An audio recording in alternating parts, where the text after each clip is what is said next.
दो टोक में खुश आमदीद। नाज़रीन, पहले चलते हैं चौई साहब के पास इस्लामाबाद में। जी चौई साहब, शहर इक़्तिदार में हैं आप, ओवर टू यू। अस्सलाम वालेकुम नाज़रीन, पब्लिक न्यूज़ में दो टोक के शो में सईद कादी और गुलाम सर हाज़िर है।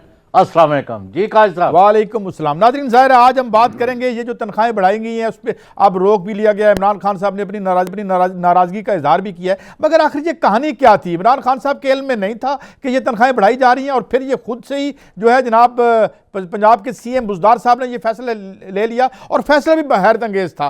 फैसले में ये था कि इवन जो साबिक मेंबरान असम्बली हैं उनकी ताहयात जो है वो इलाज भी मुफ्त कर दिया गया, तनख्वाहें बढ़ा दी गई, 70% उनके जो है वो यूटिलिटी बिल्स जो चार्जेस हैं वो बढ़ा दिए। अब सवाल ये है कि ये लोग जो इलेक्शन लड़ते हैं ये कॉमन नॉलेज है, ये 30 लाख और 15 लाख में इलेक्शन नहीं होता, ये करोड़ों रुपए खर्च होते हैं। जिस तबके के ये लोग हैं, क्या इन्हें मुफ्त इलाज चाहिए?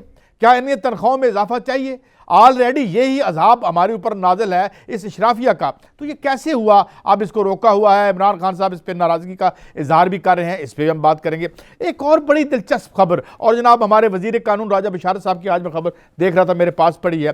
वो कहते हैं सॉलिड वेस्ट मैनेजमेंट में कोई करप्शन नहीं हुई, माशाल्लाह। और आज ही ऑडिटर जनरल ऑफ पाकिस्तान की एक जो रिपोर्ट है वो छपी है और उसको हमारे दोस्त हैं, हमारे जो प्रेस क्लब के सीनियर वाइस प्रेसिडेंट है जुल्फ़िकार अली मेतू, उनकी एक्सक्लूसिव स्टोरी है, उनको भी हम लाइन पे लेने की कोशिश करेंगे, जिसमें कहा गया है कि इसमें रज के करप्शन हुई है। तो क्या, और कल क्या हुआ था? मेरी कॉन्स्टिट्यूंसी जहां मैं मस्कीन वोट डालता हूं चकवाल में, जनाब मायूं यासर मायूं साहब जो हैं, उन्होंने कल, उनकी मिनिस्ट्री ने कहा, उनके ब्यूरोक्रेट ने कहा कि जनाब इसमें जो चौई साहब ने भी खबर दी थी कि जी ये जो यहाँ दिए गए थे, ये जो कंप्यूटर्स दिए गए थे, लैपटॉप, उसमें कोई करप्शन। ये कोई खामोश अंडरस्टैंडिंग हो चुकी है कि एक ही दूसरे की करप्शन पे बात नहीं करनी। दो यानी एक PMLQ के जो उनके इत्तेहादी हैं वो कह रहे हैं और एक यासिर साहब कह रहे हैं कि जनाब कोई करप्शन नहीं हुई, और दोनों केसेस जो हैं अभी उन पर इन्वेस्टिगेशन चल रही है। तो अंदर अंदर से ये क्या खिचड़ी पक रही है, इस पर बात करेंगे।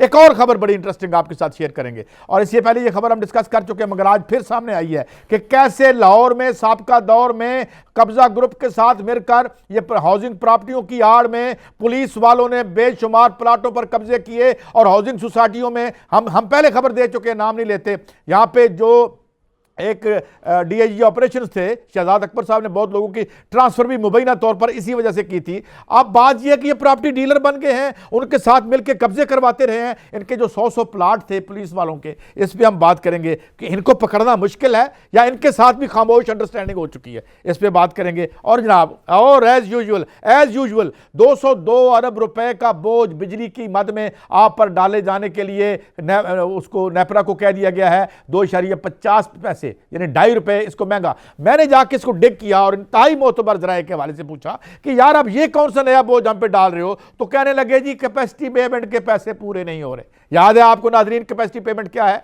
कैपेसिटी पेमेंट वो पैसे हैं जो अंधेरों के हैं, बिजली ना पैदा करने की डकैती और चोरी जो इन वायदों में लिख दी जाती है। इससे पहले 422 अरब रुपया हमने इस मद में दिया, 202 अरब रुपए की तैयारी है और अभी फैसला महफूज कर रखा है नेपरा ने। और ये अच्छा, इसके बाद 23 मार्च आ रहा है नवाज शरीफ जेल तोड़ प्रोग्राम। आज मैं अपने साहब का साफ़ी भाई और अब एक सियासतदान मुश्ताक मनाज साहब का एक देख रहा था इश्तहार नुमा, आ रहे हैं, हमला करने आ रहे हैं, जेल तोड़ी जाएगी, क्या होगा क्या नहीं होगा, लोग साथ आएंगे या नहीं आएंगे, इस पर हम बात करेंगे। चौई साहब, बहुत सी खबरें हैं और बड़े दिल को दुखा देने वाली खबरें हैं। मुझे समझ नहीं आती, ये 23 मार्च चलो से शुरू करें, तनख्वाहों से शुरू करें, या ये जो मिली भगत हो गई है, या हम फिर इस तरह करें कि शहबाज शरीफ साहब इतने दयानतदार थे तो ये क्या तहरीक चलाई रखी आपने, उनको वापस ले आए। सॉलिड वेस्ट मैनेजमेंट में आज मेरे पास रिपोर्ट है, मैं पेश करूंगा, और जिसकी और इस पर एक बीपर भी हम लेंगे कि और राजा बशारत साहब कह रहे हैं कुछ भी नहीं हुआ। तो साहब ये हो क्या रहा है? वो भयानक तीरगी में आ गए, गजर बजने से धोखा खा गए। क्या धोखा हो गया हमारे साथ चौधरी साहब?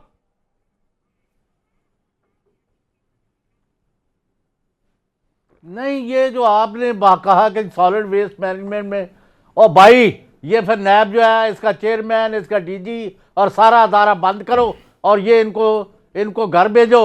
इन्होंने कहा कि 53 अरब रुपए की उधर लूट मार हुई है वह सॉलिड वेस्ट मैनेजमेंट में। आपको भूल गया कि जो 14 अरब में होता था होना था वो इन्होंने 53 अरब में 53 बिलियन में ले गए हैं, और पहले 1 अरब खर्च होता था, 2 अरब खर्च फिर होता उसको था।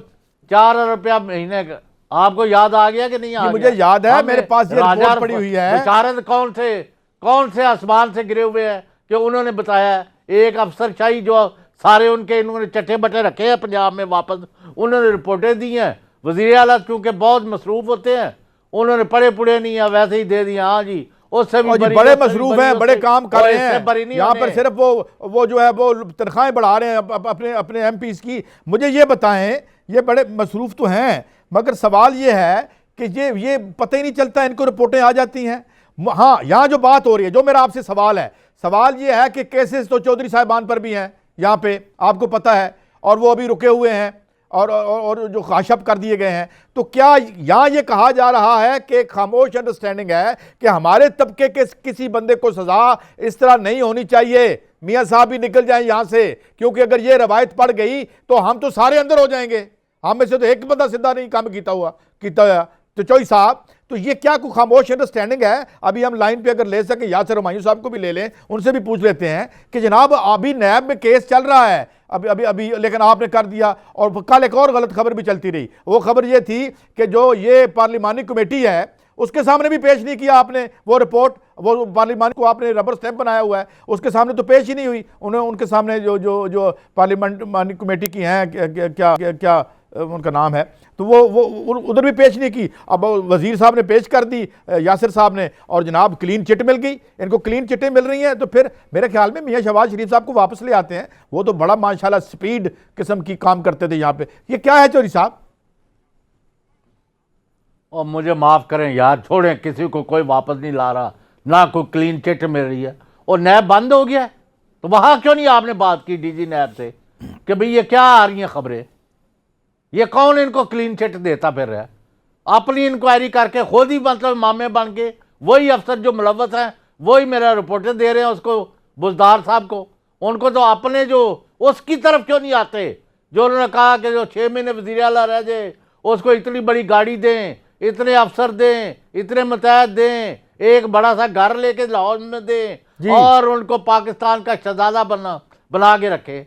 और ये कौन सी मतलब है? मैं आपको बता रहा हूं सईद काजी साहब, नोट कर लें, ब्रेकिंग कह लें, जो मर्जी कह लें, वजीर आजम पाकिस्तान इमरान खान जो कि चेयरमैन है पीटीआई, उनसे ना इस लेजिस्लेशन के लिए, कानून साजी के लिए, इन मरात के लिए कोई उनसे मंजूरी नहीं। ये तो और फिक्रमंदी की बात है साहब, वो बता ही नहीं रहे, ये तो और परेशानी की बात है। और बता ले फिर, अब वो मुल्तान में लेटे हुए लोगों को कह रहे हैं कि मेरा ये आखिरी सरकारी दौरा है और मैं अब डीजी खां के लिए पता नहीं मैंने फलां काम करवाना था वो मैंने करवा लिया है, मैं अब सुरखरू है, मैं अब घर जाके आराम करूंगा, मैंने जो करने जो पूरियां पौड़ियां सर पा लिया ने। ओ हिज चैप्टर। तो अब इनका मुस्तकबिल क्या है? बुज़दार साहब का क्या मुस्तकबिल है चौधरी साहब? मुस्तकबिल इनका सियासी मुस्तकबिल तारीख है, खत्म है। अच्छा ठीक है, और पूछे आप। और दूसरी बात ये, और मेरी एक बात का आप जवाब नहीं दे रहे। एक बात, ये और रह गए सुना करें। हाँ, बात खत्म। अगर ये और रह गए तो इमरान खान की जो कौमी और बैन अवी कारकर्दगी आसमान पर छू रही है, उसको भी जक पहुंचेगी। और यार उसको तो छोड़े ना, कारकर्दगी वो तो ठीक है। मुझे ये बताएं ये क्या अंडरस्टैंडिंग है कि जनाब आप केसेस अभी पेंडिंग हैं और इन्वेस्टिगेटिव एजेंसीज के पास हैं, आज रिपोर्ट आती है, आपके ऑडिटर जनरल ऑफ पाकिस्तान के अंदर की रिपोर्ट छप जाती है, अभी हम उस पर बीपर भी लेंगे यार, अगर बीपर हो तो मेतू साहब ये मैं आपको जरा चौधरी साहब एक छोटी सी मैं खबर जुल्फ़िकार अली मेतू साहब, वेलकम टू दी शो। ये नाज़रीन बताता चलूँ कि ये सीनियर वाइस प्रेसिडेंट हैं हमारे प्रेस क्लब की, और ये साफ़ियों की वेलफेयर के लिए भी बड़ा काम करते हैं और इन्वेस्टिगेटिव जर्नलिस्ट हैं। Welcome to the show. एक तो साफ़ियों के हवाले से भी आपसे बात करेंगे जनाब जुल्फ़िकार अली मेतू साहब, मगर सवाल ये है कि और वो वेल डन जो आपने काम किए हैं बहुत सारे, मगर ये मुझे बताएं, इसके साथ साथ मुझे ये बताएं कि ये आज आपकी इन्वेस्टिगेटिव रिपोर्ट है मेरे सामने पड़ी है कि साबिक दौर हुकूमत में 3 बैनुल कंपनियों को ठेकों में बड़ी बेजाब्तगियां, मैंने पढ़ा है, ये लखों डेर में क्या वारदात हुई ये सब, और जो वजीर कानून है वो कहते हैं कुछ नहीं हुआ। ये हजूर आप ठीक कह रहे हैं या वो ठीक कह रहे हैं? जी जुल्फकार अली। शुक्रिया काजी साहब। पहली बात तो ये है कि जो इस वक्त मीडिया का बहरान है, बतौर में सहाफ़ी यूनिवर्सिटी रणजीत करना चाहता हूँ कि हुकूमत को होश के नाखून लेने चाहिए। जिस वक्त मीडिया का बहरान है वो जहाँ पे थोड़ा सा हमारा भी कसूर है, हुकूमत का उससे बड़ा कसूर है, तो उसको एक्शन लेना चाहिए। मीडिया की बहाली के लिए वो अपनी पॉलिसी पे नजरसानी करनी चाहिए। ठीक है। और जहाँ तक ताल्लुक है ये सॉलिड वेस्ट मैनेजमेंट कंपनी की खबर का, तो आज हमने इसको दुनिया अखबार में भी छापा है, टीवी पे भी चलाया है। तो हकीकत ये है कि राजा बशारत साहब को मुझे लगता है ये पता ही नहीं है, उनको ये डॉक्यूमेंट तक उनकी रसाई ही नहीं थी जो जिनका जिक्र मैंने किया है। ये सारे के सारे इसके दस्तावेजी सबूत मेरे पास मौजूद है। अगर गवर्नमेंट ये कहती है कि वहाँ पे कुछ नहीं हुआ तो फिर ठीक है, फिर गवर्नमेंट जाने और वो जाने। लेकिन मैं हकीकतन ये बताऊँ कि जो मेरी इन्वेस्टिगेशन है उसके अंदर ये बात बिल्कुल क्लियर है कि एक माहौल बनाया गया। ये कितने करोड़ों डॉलर का घपला है? अंदाजन कितने करोड़ों डॉलर का घपला हुआ है इसमें साल आपकी तहकीक के मुताबिक? जी कैसा सवाल जरा दोहराइएगा। मैं ये कह रहा हूं कि आपके ख्याल में कितने करोड़ों, आपने करोड़ों डॉलर की बात की है, इसके बाद आपने ये कहा है कि यहाँ नाजायज जो है अपॉइंटमेंट करवाई गई, तलाल चौधरी साहब ने अपॉइंटमेंट करवाई जो है और जो उनकी चिट्टें चलती रहीं, ये कितने करोड़ का घपला बनता है सॉलिड वेस्ट मैनेजमेंट में? जो गड़बड़ है ना, जो ओवर पेमेंट्स हुई है, जो गड़बड़ हुई है, वो कुछ तकरीबन 7 अरब रुपए के लगभग है जो डॉक्यूमेंटेड है, जिसको मैं समझता हूँ कि ये काबिल एतराज है। और ये 7 अरब रुपए 7 अरब रुपए से जायद का काम जो गड़बड़ हुई है। ठेका तो ये था कोई 32 करोड़ डॉलर का, तो इस हिसाब से तो ये 40 अरब रुपए बनते हैं तकरीबन, इसके 135 रुपीज। आखिरी सवाल मुझे ये बताएं, इस पे तफ्तीश जारी है? नहीं, अभी इसके ऊपर तफ्तीश क्या, नैब पिछले कोई 1 साल से लगी हुई है, उसने इसको कुछ नहीं मिला, उन्होंने कुछ भी इसके अंदर से नहीं निकाला, ना मैं निकाला भी है तो अनाउंस नहीं किया। मैं समझता हूं कि बहुत बड़ा खेल हुआ है, ये सामने आई है कि। Thank you very much. ये ज़रा आवाज़ में कुछ इशू आ रहा है। नाज़रीन आप ये देखें, 7 अरब रुपए का घपला है और वो राजा साहब कह रहे हैं कि कोई नहीं है। ये मैंने वो खबर भी चलाई है आपके सामने, या तो उसकी तरदीद करें किसी ने गलत छाप दी है या वाकई उनका बयान है, अगर हम वो हमारी उनसे भी दरख्वास्त होगी कि ये, मगर यहाँ पे बैन अवी ये तुर्की की कंपनियों को ठेके दिए गए। मेरी अंदर की खबर थी, मेरे अंदर एक एम्प्लॉई जो है उन्होंने हमें कहा था जी ये लखों डेर जो है वो लाखों का डेर बन गया है। आज की खबर में ये कह रहे हैं कि इन्होंने रावी के जो बेड है उसमें एक चट्टान डिक्लेयर करके खुदाई के नाम पे 14 करोड़ रुपए ले लिए, ये भी इस रिपोर्ट में है, मगर हम कह रहे हैं कि उनके पास क्लीन चिट है। तो क्या कोई चौधरी साहब एनआरओ आपस में हो गया है? करप्शन हो, सारे साडू लग देने। चौधरी साहब आपकी पंजाबी का फायदा उठा के आपकी तरफ आऊं, अब आप क्या कमेंट करेंगे इस पे चौधरी साहब? कोई एनआरओ नहीं है, किसी को कोई रियायत नहीं है। ये इनफरादी और मौका परस्त लोग जो है इधर उधर फुदकते फिर रहे हैं। मैंने आपको बता दिया है, जी का जाना ठहर गया, सुबह गया या शाम गया, वो खुद लोगों को कहते फिरे। मैंने आपको क्या कहना है? एक उनके और साहब थे, 4-5 लेके आ गया कि ये भी कर दे, ये भी कर। उनका यार आप इधर ही फिर करा लेना। उनका नहीं, हमारे वज़ीर आला साहब के अब आखिरी दिन है तो हमारे ये 2-4 काम कर दें। तो ये सूरत हाल है जो ये आप फैला रहे हैं। इसके पीछे मकसद क्या है मुझे नहीं पता। दूसरी तरफ पीटीआई के अंदर के हल्के जो है, मियाँ असलम इकबाल जो वज़ीर सनत है, उनका नाम दे रहे हैं कि वो पार्टी को और हुकूमत को साथ लेके चलने की सलाहियत रखते हैं, तो वो टॉप बिडर नजर ब्रेक पे चौधरी साहब कोई भी हो, चौधरी साहब मैं एक ब्रेक की तरफ। नाजरीन जो भी बने सीएम, मगर सवाल ये है कि हमने जो इतना शोर सुना था कि जनाब यहाँ पे करप्शन के परखचे उड़ जाएंगे, ये तो एक दूसरे को सपोर्ट कर रहे हैं। तो मेरे ख्याल में ये क्या तबकाती यकजहती है इनकी? तबका तो एक ही है, भले इस पार्टी में हो भले उसमें, पार्टियां बदलना क्या फ़र्क पड़ता है, जो पावर में आए हम उसमें चले जाएंगे। तो ये क्या वारदात और काम हो रही है कि इसमें वो लैपटॉप में भी कोई करप्शन नहीं हुई, इसमें भी कोई करप्शन नहीं हुई, माशाल्लाह। तो फिर क्या हुआ क्या? फिर क्या ज़रूरत थी इस हुकूमत को बदलने की? रहने देते। जी आते हैं एक ब्रेक के बाद।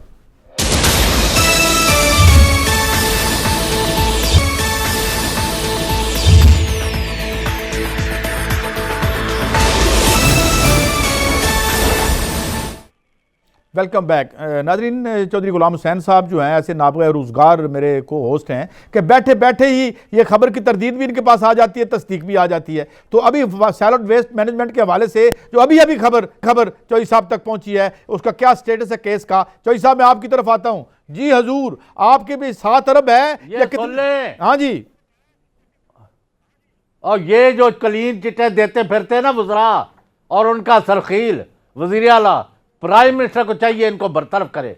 नैब के मुसद्दका आला तरीन ज़राया ने पब्लिक न्यूज़ के 2 टॉक शो में ये ऐलान किया है कि 56 अरब की करप्शन सॉलिड वेस्ट मैनेजमेंट के केस में पकड़ी जा चुकी है और 15 दिन के अंदर अंदर, सिर्फ 15 दिन के अंदर अंदर बड़े बड़े गुर्गे, बड़े बड़े चोर डाकू जो हैं उनको गिरफ्तार किया जा रहा है। और कतन ये गलत है, कोई चिट किसी को नहीं दी गई। और ये आपस में जो चिट्टे बांटते फिर रहे हैं इनका भी यानी चल चलाव है और ये कोई भी नहीं बचेगा, जो मर्जी करते फिरे। और ऐसा ही केस पिंडी मेट्रो का भी है और पिंडी सॉलिड वेस्ट मैनेजमेंट का।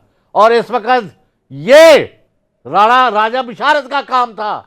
इस वक्त सारे पंजाब के तमाम शहरों में गंदगी के ढेर लगे हुए हैं, कोई पूछने वाला नहीं। और लोग हमें ताने देते हैं कि आप तो कहते थे शहबाज शरीफ नवाज शरीफ की गवर्नमेंट बड़ी ख़राब है, इमरान खान को वोट दें, इमरान खान का साथ आप देते रहे और चीख चीख के लोगों को कहते रहे।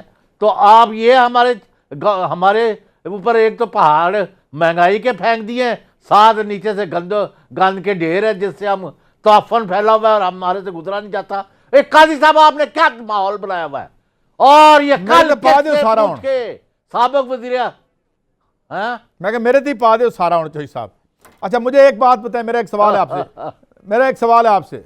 मुझे ये बताएं, तो ये जो 23 मार्च को मुबैना हमला करने की बात कर रहे हैं सोशल मीडिया पे, ये सोशल मीडिया के कागजी पहलवान जो हैं सारे, ये इसीलिए कर रहे हैं कि भाई किसी तरीके से ये इस प्रोसेस को रोक दिया जाए और जो है जेल तोड़ प्रोग्राम, जिसे मेरा दोस्त आरिफ हमीद भट्टी कहते हैं, ये जो शेर हैं, ये जो बाऊ जी के शेर हैं, ये क्या क्या करना चाह रहे हैं? बाऊ जी जो 28 जुलाई 2017 को जब ठुड्डे खा के घर गए थे, करप्शन का उनके मुंह पर कालग मली गई थी, उस वक्त कौन से इनके जाले आ गए थे जो आज आपको खौफजदा है? आज भी 10-20-30 10-20-30 10-20-30 ये सारा वो करोड़ हर रुपया जो आपने बांटा है रात के अंधेरे में, यानी अब सोशल मीडिया हो या प्रिंट मीडिया या इलेक्ट्रॉनिक मीडिया, और सियासी जो बंदे हैं तमाम जिन्होंने लूट मार में हिस्सा लिया है, और इस पर इन तिलों में तेल नहीं है काजी साहब। लेकिन मैं बार बार कह रहा हूं, अगर चोरों डाकुओं को नहीं पकड़ा जाता, रिकवरी नहीं होती, महंगाई पर काबू नहीं डाला जाता और इनके जो गुमाश्ते हैं जो मुख्तलिफ ओहदों पर बैठे हैं उनसे जान नहीं छुड़ाई जाती, तो फिर मैं कुछ नहीं कह सकता।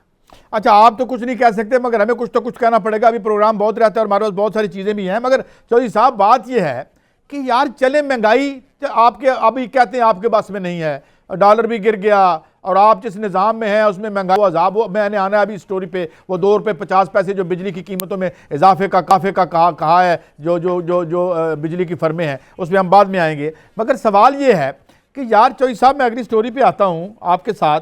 आपने मुझे बताया था और बेशुमार जराए ने बताया था कि यहाँ पिछले दौर में पुलिस के ऐसे अफसरान थे जिनके सैकड़ों की तादाद में प्लाट थे, कुछ बाहर निकल गए, कुछ भाग गए, कुछ दाएं बाएं हो गए। नहीं, आप पहले ये, आपके पास उस्मान बुजदार साहब के बारे में क्या खबरें हैं?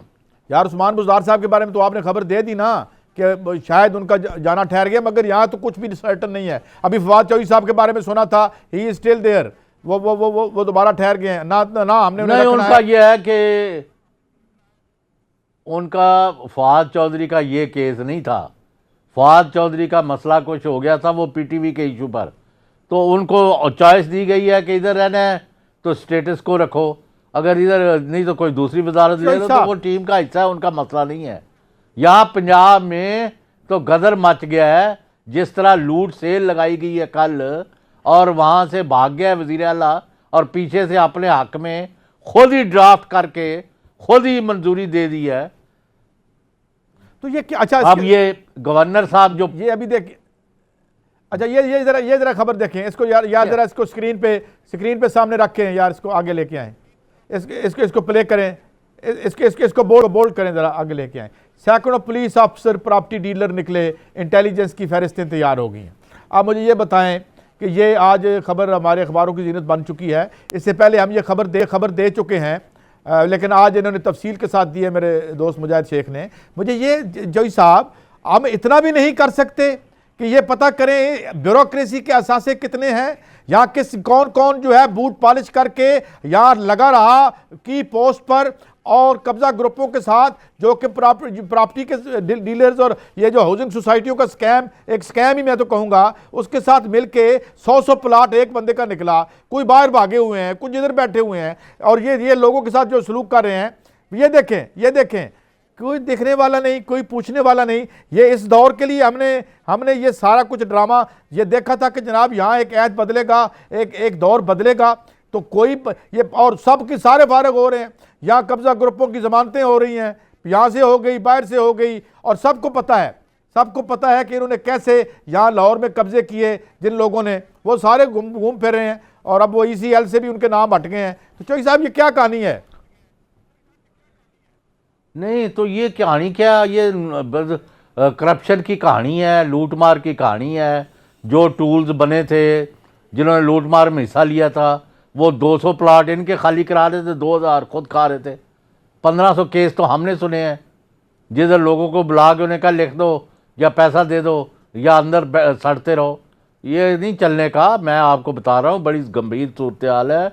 वज़ीर आज़म पाकिस्तान जो है इसके ऊपर कमिटेड है। वो कहते हैं कि हमने किसी चोर, वो तो कमिटेड है ही नहीं रहने देना, वो तो कमिटेड है ही नहीं। मगर जब आप तो और हमें क्या चाहिए? आप जब स्टोरीज देते हैं, मेरा और क्या चाहिए? अगर इमरान खान की यार मैं देखे ना, इमरान खान साहब की कमिटमेंट जो है वो ट्रांसलेट भी तो हो ना किसी एक्शन में। उनकी वजीर, पंजाब की कैबिनेट के वजीर जो है वो यहाँ पे करप्शन डिफेंड करते फिरते हैं, क्लीन चिट्टे बांटते फिरते हैं। इमरान खान साहब को इस बात का इल्म है कि ये लोग कौन है जिनको इन्होंने, ये तो वजीर आला बनाने लगे थे यासिर हुमायूं साहब को। मगर ये कैसे दे रहे हैं ये खबरें, जब नैब में भी केसेस हैं? ये कैसे खबर? ਤੁਹਾਡੇ महल्लेदार ने, तुसी दसो, ये आपके महल्लेदार है? और जी मैं सारे मेरा महल्लादार है, मेरा महल्ला पाकिस्तान है। मगर मैं सवाल ये कर रहा हूँ आपसे कि यार इनको क्या हाथ डालना है? हम जो पैटी मैं माफ़ी चाहता हूँ, ब्यूरोक्रेटों का दिल ना टूट जाए हमारे दोस्तों का। यार जो ब्यूरोक्रेट के पास क्या ताकत होती है? ताकत तो पॉलिटिशियंस के पास या हुक्मरानों के पास होती है, वो भी हुक्मरानी का एक हिस्सा है। बहरहाल उनको तो हम पकड़ नहीं सकते, उनके प्लाटों को हम नहीं पकड़ सकते अभी तक जो है वो। अब हम ये जो नैब के जराए से आपने खबर दी है बहुत बड़ी हार्टनिंग है, और मैं सलूट करता हूँ कि अगर ये 56 अरब की करप्शन पे अगर बंदे पकड़े, ये हमारे पास 15 दिन का कह दिया है, 15 दिन में बंदे पकड़ के हमें दिखाएं। आज 15 दिन का मोहलत दे दी है। आज मुझे ये दिन याद है, 14 मार्च कार्ल मार्क्स की बरसी का दिन। इस पर हम बाद में करेंगे, लेकिन ब्रेक के पास जा रहे हैं और इस पर हम बात करेंगे कि ये जो महंगाई का मामला है ये तो है ही, ये क्यों है? क्या इस मार्केट इकानमी के इस मैशत बाज़ार, और जैसे मेरे दोस्त मुनु भाई बाज़ारी मैशत कहते थे, इसमें कंट्रोल हो सकती है या नहीं हो सकती? और बिलावल भुट्टो कहाँ जाएंगे? और 23 मार्च का क्या मुस्तकबिल होगा? इस 23 मार्च में इनका क्या मुस्तकबिल होगा? आते हैं एक ब्रेक के बाद।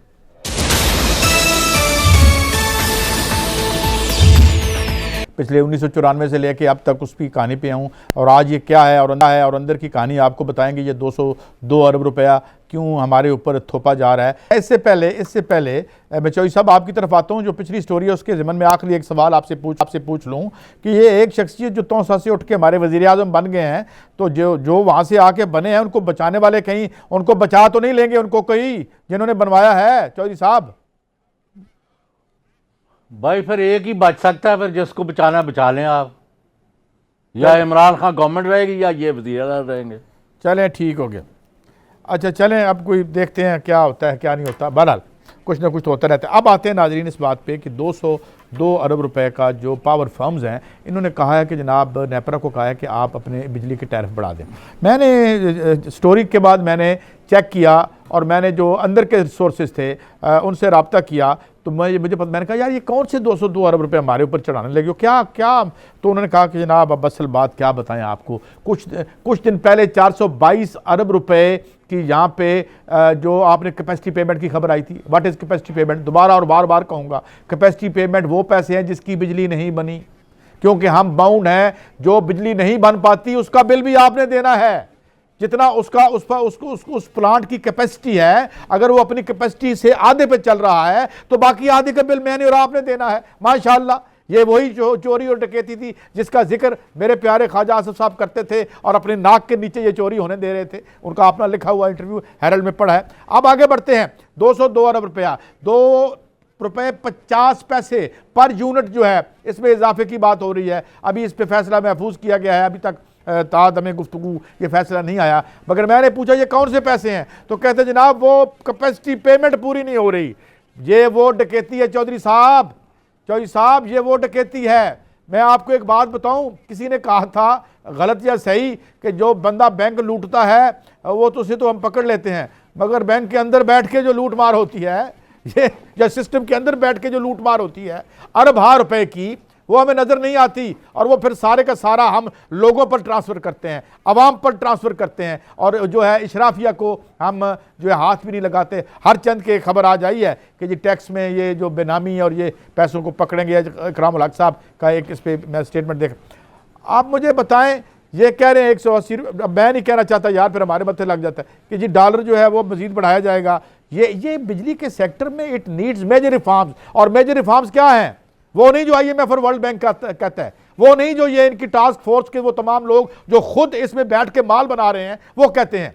टैक्स रिफॉर्म होगी अवाम के हक में, अगर नहीं होगी तो फिर चौधरी साहब सर नहीं, आप मुझे बताएं ना, महंगाई का आप कुछ नहीं कर रहे, आप इधर उधर की बातें शुरू कर देते हैं। मैं महंगाई की बात कर रहा हूं चौधरी साहब, ये आप अवामल की तरफ जाते हैं। देखें 2.5 रुपए आपने अगर बढ़ाना है, वो ये किस मर्ज की दुआ है? एक ही महंगाई का तूफान क्यों लेके आ रहे हैं? देखें ना, वो कहते हैं बिलावल भुट्टो साहब इनसे इस्तीफा मांगते फिरते हैं। बहरहाल बिलावल भुट्टो साहब, जरा आपको सुनवाता हूं क्या कहा है बिलावल भुट्टो ने, फिर आपसे इस पर कमेंट लेता हूं, सुनाएं जी। एलाइज थे कलदन तंजीमों के साथ, आप इलेक्शंस इनके साथ मिलके लड़े थे, हम आपकी नीयत पे शक करते हैं। और जब तक आपके कैबिनेट में 3 वजीर होंगे जो कि सब जानते हैं कि इंसिडेंट्स हुए हैं या पुराने हिस्ट्री है उनका कलदन तंजीमों के साथ, और उनको हटाते नहीं हो, तो ऑब्वियसली पाकिस्तान की ऑपोजिशन आपका नेशनल एक्शन प्लान पर अमल दरामद पे शक करेगा और ऑब्वियसली इंटरनेशनली भी शक पड़ेगा। तो इस किस्म के लोग जो इस किस्म की जहनियत रखते हैं उनको नया पाकिस्तान की कैबिनेट में नहीं होना चाहिए। मगर बिलावल भुट्टो साहब हमें ये भी तो बता दें कि कश्मीर कमेटी में आपने जो इनको बिठाया था, जो कहते हैं मैं मदरसों को हाथ नहीं लगाने दूंगा, हम वो हाथ तोड़ देंगे, ये जनाब हमारे मौलाना फजलुर रहमान साहब, तो वो आपको नज़र नहीं आते, अपनी आंख का जो शैतीर नज़र नहीं आता आपको, और बाकी नज़र आते हैं। खैर इसको तो छोड़ें चौधरी साहब, कमिंग बैक टू दिस, मैं ये समझा कि मैं आपसे ये पूछ रहा हूँ चौधरी साहब कि मेरे ख्याल में हमें मान लेना चाहिए इमरान खान साहब और जो लोग भी हैं इस सिस्टम में रहते हुए, आप सिवाय ठेका ख़रीदने, एक दूसरे को क्लीन चिट्टें देने, बिजली महंगी करने, लोगों के ऊपर महंगाई का अजाब नाजल करने के अलावा आप कोई काम नहीं कर सकते, और ये फ्रॉड बंद किया जाए। चौधरी साहब आप बताएं। आप भाई हमें तो जो मर्जी करो, इब्ने मरियम हुआ करे कोई, मेरे दर्द की दुआ करे कोई, भाई हमें तो लोगों के लिए रोटी रोज़गार की बात करनी है। महंगाई ने लोगों की कमर तोड़ दी है, बेरोज़गारी बढ़ रही है, मुल्क में सत्यानाश हो रहा है, और ये जो है अपनी डफलियाँ बजाते फिर रहे हैं और किसी को परवाह नहीं है। उनको नवाज शरीफ जो यानी करप्शन के इल्ज़ामात में जेल में सज़ा भुगत रहा है, वो जेल तोड़ के उसको निकलवाना चाहते हैं, और यहाँ अपनी 6 महीने की वजारत आला के बाद ता क़यामत यानी यहाँ मज़े लूटने के प्रोग्राम बना रहे हैं। अवाम की किसको परवाह है? और असद उमर साहब से आप क्यों नहीं पूछते कि अभी वो और महंगाई क्यों करना चाहते हैं? साहब मैं ब्रेक पे जा रहा हूँ, अभी पूछते हैं, नाज़रीन ब्रेक की तरफ जा रहे हैं, ब्रेक से वापस आएंगे, बहुत सी अभी खबरें हम आपसे उन पे भी डिस्कस करेंगे। मोदी क्या करने जा रहा है, महंगाई का क्या मामला है, और फिर हमारे नौजवान जो बेरोज़गारी के मारे हुए हैं वो नशे की लत में मुब्तला होकर कैसे लाखों की तादाद में तल्फ हो रहे हैं, और क्या इसमें कोई रेस्पाइट है? अगर तो इन्हीं लोगों के हाथ में ज़माम कार रही जिनके हाथ में हमने ये मैशत दे रखी है और देनी है और रहनी है, तो फिर ये मामलात कहाँ तक जाएंगे? इस पर बात करते हैं एक ब्रेक के बाद।